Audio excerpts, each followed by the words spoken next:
Howdy, y'all. Welcome back to another episode of the Pioneering Perspectives podcast. I'm Michelle Kirsten Tubbs, and I'll be your host for today's episode. Pioneers 21 is one of the first and longest running incubators in the border region. Our mission is to inspire and incubate businesses and entrepreneurs through mentorship, training, and connection. In today's episode, I am joined by Luis Ochoa, founder of Kraft 3D. Kraft 3D is turning meaningful moments into custom 3D printed art, and he's the winner of our third annual P21 VMS Pitch Challenge. Thank you, Luis, so much for joining me today. Thanks I'm for the honored to invite. have you on our episode. We are on season 3, so I'm very excited to have you. How are you doing today? Great. This is a great day. I'm happy to hear that. And it's a very early morning, so thank you so much for joining me on an early morning. My pleasure. So I'd love to start off with just telling us a little bit about yourself. Well, I'm going to start since Juárez. Okay. I went to La Secundaria Federal 6, and I went to technical drawing. So I really liked it. I enjoyed drawing, making technical drawings. And then for high school, I went to Cebeti 114 to machine shop. So I became a machine shop technician, doing the same, working with machines, designing, prototyping. But since secundaria, I found out that I wanted to be an engineer because I liked to do things. And then for college, I went to UTEP. I started working at the WMPEC Center before it even was called like that. It was called differently. So I started working with 3D scanning. And then after that, moved to 3D printing, designing. So all that happened since 2001. So I've been working with designing 3D printing since 2001. So that's like 24 years now. And I really enjoy it. And now I'm doing something newer. Is that where your inspiration came from to start Kraft 3D? Was through that experience that you have in 3D printing? Yes, but I've been working in 3D printing mostly industrial, building parts for manufacturing, automotive, stuff like that. But then I decided to do something better with 3D printing, something unique, something that you can take home and use it, or just admire it. So that's how Kraft 3D was born. First, I would do some things for myself, for my relatives, but I just decided why not do it for everybody else, right? Mm-hmm. And what's some of the designs that you came up with first for the 3D printing? Did you already immediately start with the lamps? No, maybe business cards, holders, pen holders, stuff for the desk primarily, and then some decor for house, like where you put your keys, stuff like that. And then I just started doing the lamps, buying stuff from Home Depot, then designing, assembling. That's how everything started. I started doing the lamps last year, maybe 2024, early 2024. Started selling to friends and relatives November last year, 2024. And then I just decided to launch because people liked it. So I decided to open the founder company on February this year, 2025. And I would like to point out that if you're watching us on YouTube, I'll put it on the screen. We have one of the pieces that you made for us actually for the pitch challenge. Mm-hmm. And then you made another set for us for Wells Fargo when we were given the $50K grant. So, I mean, we've seen, and all of our partners have seen firsthand the work that you do, beautiful work that you do. So I definitely do want to commend you on that. No, thank you. I've been very grateful to a lot of people keep mentioning me. Oh yeah, I've seen them this event. I saw them on the other event because we were at the Las Catrinas event a few days ago. One region, one table. That was also a few days ago. Texas Venture. So in the last 1-2 months, we've been into a couple of events. So that's great, Mm-hmm. I do want to talk a little bit on the technical side. What does your research and development process look like for Kraft 3D? Like, how did you go from idea to design concept to finally a final high quality product? First, design. Well, actually, before that, researching what it's already out there. As far as designs, as far as materials are pretty common to 3D printing for these type of materials for parts, but also the lighting. What type of lights you're gonna need? There's a lot of them. So which one are you gonna pick? Buy a few of everything to keep doing testing. Then once you're satisfied with one of them, just print it. That's the beauty of 3D printing. You can iterate every day. So I keep designing, printing, and then while I'm printing, I'm doing another design and printing the base or printing some other item. And then as soon as it's done, I just assemble, test. If I don't like something or it's not assembling properly, then do the changes. But everything starts looking at what's out there and what's selling. So that's why I decided to do stuff like that. And then once you print them, turn off the lights or dim them down and turn them on, you can see the image. That's what I like. Yeah. It becomes a memory, literally. It's not just a lamp. It's something that you relieve once you turn it on. So that's what I like. That's beautiful. What designs have people asked you where it's like something you printed where it was like, this is an interesting request? Well, I plaques and awards. That's something that we were not thinking about him, but they asked me for him. Like, yes, we can do that and more, right? But we started doing the lamps, and then after that, the coasters, and then adding NFC sensors. And then they asked me for the awards. Yes, we can do it. You know, combining 3D printing, acrylic, woodworking, laser engraving, all those into one single product. So that's what I like, that we can combine different technologies, materials, and create something better, something more beautiful. Definitely. And what were the first few moments like when you first started the company back in February? It was a new challenge. It's been a new challenge. It is. Every day is something new, something better to create. I'm 99% sure of the design, but that 1% I will never get there because there's always one thing better to do or one thing different. And I think that's good. That's what takes you to create more items instead of just staying with one. So I've been enjoying all this journey, and I keep looking to grow even more. Yeah. I love that you mentioned that it's always like 99% sure, but you can't reach that 1%. That's something that I've been taught in my engineering classes. It's like, as an engineer, you're always fixing a problem, solving a problem. So even if you think you have the perfect product, there's always something that you can improve on. Definitely. What's a challenge that you've come through that has turned your idea into a business? Well, the challenge is time. Because I used to say that I was a todólogo doing everything for the company. At one point, I was. I'm not a todólogo. I'm medio todólogo now because I got help. I got people that it's helping me. That's great. But I still have to do a lot of the things because once you start your own thing, you're the only one that believes in it.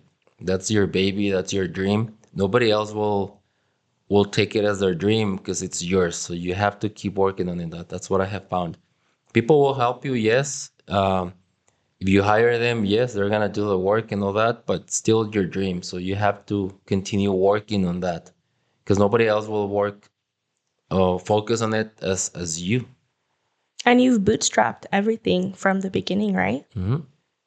Tell me a little bit about that process. Everything started with just investment for myself, just buying a few printers first at the beginning because I have these are desktop printers, so these are smaller printers. I'm not using the industrial ones that we have for another business. So start buying the machines, designing, printing with my own money, and then selling those. Make some revenue, so you already pay for the machines, for the materials. At least you're already making some money, and then after that, we found a company. All right, it's now time to invest a little more because to register the company, to open it. So we invested a little bit of money. Well, I say we because it's just me. But then Solopreneur. yes, I started like that, and then someone jumped on board and invested some money. A little bit of money that was able to be very, very useful to grow even more. Buy another machine, buy more supplies, have something there on the bank in case something happens, which is a big order that we don't have the material. Oh yeah, there's always funding there. And then after that, the pitch competition that we were able to win, that was awesome. So we've been able to work on the website and not having to invest our own money anymore. That's good that money is coming in, it's being reinvested, more machines, we're buying more supplies, everything. And going back to the pitch challenge, what was that process like? What experience did you have in the pitch challenge throughout the accelerator, throughout the final competition? What was it like leading up to the final pitch? Well, pitching has always been a challenge to me because I don't feel really comfortable in front of a lot of people. So I'm working on it. It was a challenge, but I know my product, so I know what I'm doing. So that's it helps me. Because if you forget something, all right, it's my product. It's not something if you're pitching somebody else's idea, then it's different. But I believe in it. It's been very, very helpful. All the mentors that I've got, everything that Pioneers has been helping me with, it's been awesome. And then being there at the pitch, and then once they said that I was the winner, well, honestly, I couldn't believe it, but at the same time, I was expecting it. Like, all right, Yes, thank you, because of all thank the you, work you God. did. Yes, this is gonna help me a lot more. Of course, if I didn't win it, that wasn't a problem. I would still be working on it, but this helped me accelerate the process. Definitely. And our whole panel of judges saw that all the work that you would put into it, and you knew your numbers, you knew like exactly what your product was from idea to concept to final product. And the judges were able to see that, especially through your delivery. I know you say you struggle, but I think you're a great presenter. I loved seeing you present when we had the accelerator through the mentor sessions. I think you do a beautiful job presenting. See, that's good. That's good because on the inside, I'm like, oh my God. Definitely.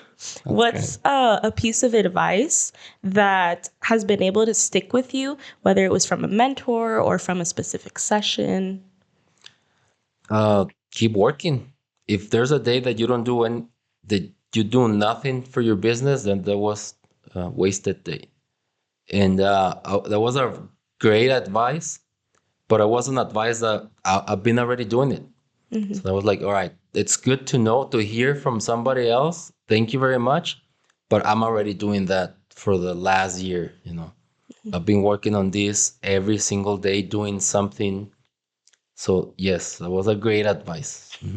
And was that from one of your mentors? One of the mentors, yes. Yeah, I'm very grateful for everything that Pioneers 21 has been doing, Laura, Andrew, you, the mentors, Ashley, David, Javier. They've been very, very grateful. I also like to thank the MCA, which is where I have the machines. They've been very grateful to offer some space for me. Nancy, very thankful for that. If not, it would have been a lot more complicated. Because I used to have the machines at home, and so I was sleeping on the couch, and then all the machines on the bed or something like that. So having that space, it's been very, very useful as well. That's great. That's great news. And I'm so happy that we've been able to help you in the community as well. MCA, our partner. I'm very happy to hear that as a startup, it's difficult, but through this community, I hope you feel that you've been uplifted. Oh yeah, and it's very great that the community is growing, the entrepreneurship community it's growing because everybody knows each other and everybody helps each other. That's awesome. We're here to collaborate, not to compete. And that's the mindset that we have to keep, right? It's to keep going forward and to bring everybody up with you. Yeah, because if one goes up, then that person should bring the rest with them. So Definitely. that's the goal. So it's been about 5 months now, which I can't believe. It's been about 5 months now since the pitch challenge that you've won the 6K in non-dilutive capital. What have you been able to do with that capital? Well, mostly on the webpage, some branding. I purchased 2 new machines, then supplies. Supplies meaning Before I used to just tape the boxes by hand, something like that. So I've been buying supplies to being able to package it properly, and I was able to do the e-commerce website. It's there, up and running. I've been using it. I've been investing on some other designs. I'm already hiring outsource designers instead of me doing everything. So hopefully I can hire them for the company. So it's been very very useful because I would have done it, but it would probably take me longer, you know. Mhm. And the website's almost ready. You should be seeing it late November at the latest. Hmm. So you're currently in the middle of our Capital Edge Accelerator. What's been different in the experience from the pitch challenge to the Capital Edge Accelerator? Well, the pitch challenge was open. It was for Craft 3D. This accelerator, it's mostly for industry.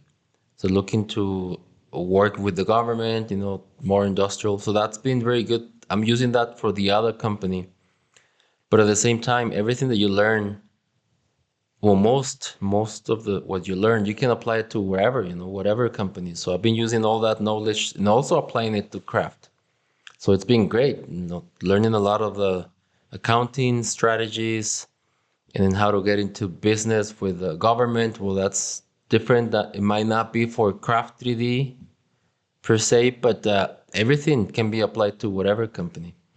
So tell me a little bit about that. You just mentioned your other company. So you have two companies. Yes, the other one's called 3D Lab Manufacturing, which will also work with 3D printing, but industrial. It's mainly called additive manufacturing. So that we focus on, we have customers in La Maquiladora in Juarez. We have customers in California, in Nevada. We build parts for them, but they are industrial, no more for automotive applications, medical devices, for industry assembly lines, those type of services. So that's what we do on that company. And you founded that one as well, right? Yes, yeah. Me and my partner, we founded it in 2021. Wow. Yeah, I decided to move on and create my own company in 2021, which is when I left UTEP, the Cake Center, and then I started that company. And then this year I started this other company. You're like a serial entrepreneur right now. You have so many businesses. How is that like to be able to manage your time and, put priority like on each of them? Yes, it's very difficult to. That's what I was mentioning earlier. Time, it's one of my constraints. Is one of the things that I have to really focus on because yes, I have that other company which we have to do some visits to customers, but now I have people that can help me visit the customers so that I can help. I mean, I can focus on other things, but it's difficult because it's not only that. I'm also part time on another company, the Infinite Elements. So that's another story, But time. That's why I was working earlier today, on Saturdays. Because on Saturdays, Sundays, I work on my own businesses. Because if not, I don't have enough hours during the week. So Or I have even to enough hours in a day? Exactly, yeah. So, what have you learned so far about funding and about managing a startup? Well, I would always say that I would need funding. Oh yeah, we need funding. We need funding. But at one point, I just realized I'm not sure when, where, but they told me. Well, I realized that I really needed sales, not necessarily the funding. I mean, the funding will come if I have the sales. So you really have to focus on having sales, being able to show that you can get all these customers, and then the funding will show up. Because as the other day they were saying, when you go ask for funding, most of the time it's because you need it, and then that's a red flag. And it's so crazy, but it's true. Because you should be asking money when you don't need it, or the money will show up when you don't need it, and then you can grow. So it's been very great. It's been great because you learn how to prepare your statements, all your balance sheets, everything, so that you can show on paper what's going on with your company. Because if not, only if you know, sometimes we don't even know what's going on because we only see money coming in, but you don't know how much money is coming out or what is the money coming in for. So all this knowledge has been very, very useful, and it's helping me create, being ready for funding, so that when it shows up, we're ready. Definitely.